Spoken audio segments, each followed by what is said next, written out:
I'm going to talk about one of the most important aspects of our life, which is work. We spend around 90,000 hours of our waking hours at our workplace. And one of the tragedy of modern times is that a lot of people who are going to work are very unhappy. And this is what I'm not saying. It's been researched for last 25 years. In 1998, Gallup, one of the leading consulting firms, wanted to find out how many people who are going to workplace are actually happier. And they realized that only 24% people who are going to work really felt like coming back to work next day. In last 23 years, that number has not changed. In fact, this year, when they did the same research, we found out that only 20% people who are coming to work are happy. And, as I mentioned, that 90,000 of your waking hours you spend at your workplace, which is something which we should be thinking about. Now, the question is why we are not very happy at workplaces. Sometimes it's about your managers. Sometimes it's about your compensation. Sometimes it's about your learning and development. And you'll find that most of the time, you'll find an excuse that why you don't enjoy working. Whenever I meet somebody, I ask two questions. One is, if there is an opportunity or if there is an option in your life, would you continue doing what you're doing? And the second question I ask is if there is an opportunity, would you continue doing what you do for free of cost? And most of the time, the answer is definitely no. But the other side of the story is people who enjoy doing what they do don't think that work is a burden for them. For them, it's a way of expression. For them, it's a way of bringing their potential to the fore for everybody to look at, and they thoroughly enjoy and be in flow. Now, when we talk about happiness, we listen from different perspectives. But I can tell you, one of the most suffering, population is, when you look around, are people who are going to work for every day and day out, thinking that how they should be coming out from what they are doing on a day-to-day basis. So I spent around 20 years listening to this, looking at this very closely with a lot of consulting firms. And everywhere I went, I found that people were very unhappy. Now, even United Nations, who comes out with a World Happiness Report, I don't think how many of you are aware about it. Every year, 20th of March, there is a report which is published by United Nations, which ranks all the countries as far as their happiness scores are concerned. And India, this is started from 2013, and India as a nation is coming down dramatically for last 7-8 years. It started at the rank of 111, and now in the last ranking, India was 144 out of 156 countries. Now, this is very challenging because at one hand, you are labeled as somebody who are not very happy. And the second time, on the other hand, other reports at workplaces are also telling us that the happiness and engagement is not there for a lot of us who are going to workplace. And imagine spending most of your waking hours being surrounded by people whom you don't love, being surrounded by work which you don't enjoy, and looking for Fridays to come in so that you can just go and relax. You are looking for work-life balance because you definitely don't see your life in the work which you are having. Now, it's a big problem and somebody has to do something about it. So what we did,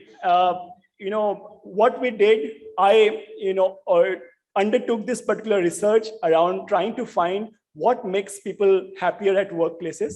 In fact, my PhD is done in this particular area where I really wanted to explore that why, despite spending so much of time at work, people hate it.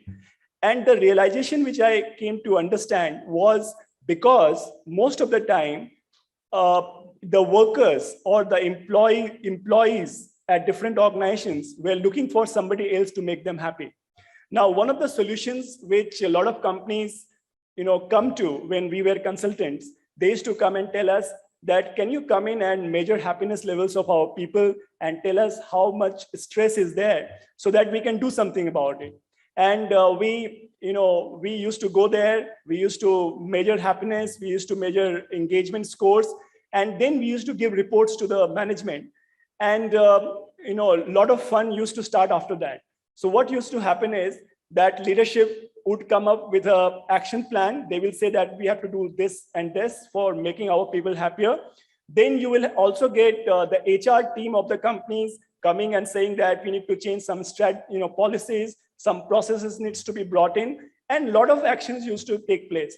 Then some other companies came and said, you know what, managers are the lens through which the employees look at the organization. So let's change that attitude of managers. So managers were also, went through a lot of actions, a lot of training programs to change the dimensions around which they should lead the organization.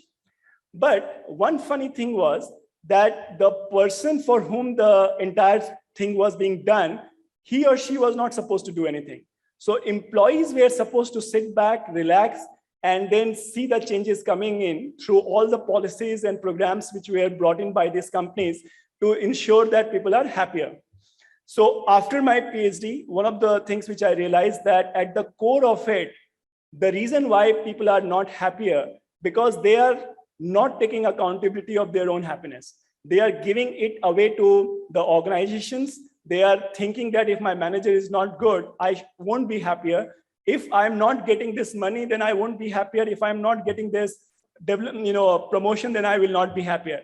But at the end of it, if we look at very closely, it's the mindset with which you are going to work. And if you decide to not to be happy, whatever organizations do, you won't be a happy person.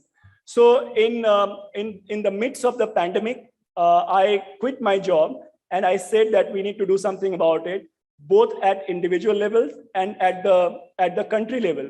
And I will talk about what exactly we are doing. So at individual levels, what we are coming in now, we are saying that as employees or as an individual, when you go to workplace, you need to look at different dimensions which can allow you to feel happier. And happiness needs to be brought into your subconscious mind. You can't just think about your work and your own well-being from a development perspective, but you need to bring happiness as part of your goal sheet and think that what are the things you can do on a day-to-day basis.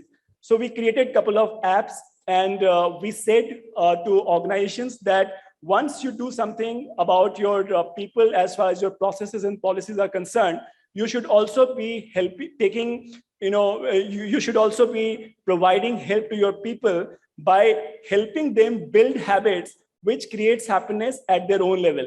And I think that's something which we are planning to do. And in last 18 months, we have done this study for around 1 lakh employees across 22 companies. And what we are seeing, all the results are showing us that people who take accountability of their own happiness are not only happier people, but they are also somebody who recommend their organizations much more than the others.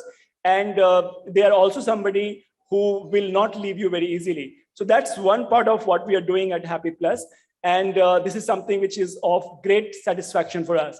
On the national side, what we have done is we have started with a state of happiness study where we are going and asking the entire country how happy you are. And we are following the same methodology which UN does. And we will come out with the same report with at least 20 times the sample size of what UN will come in to see that what exactly they are telling us is actually true or not. If it is true, then our endeavor will be to go to our government and talk about how happiness can be brought in as one of the concepts which they need to take accountability of.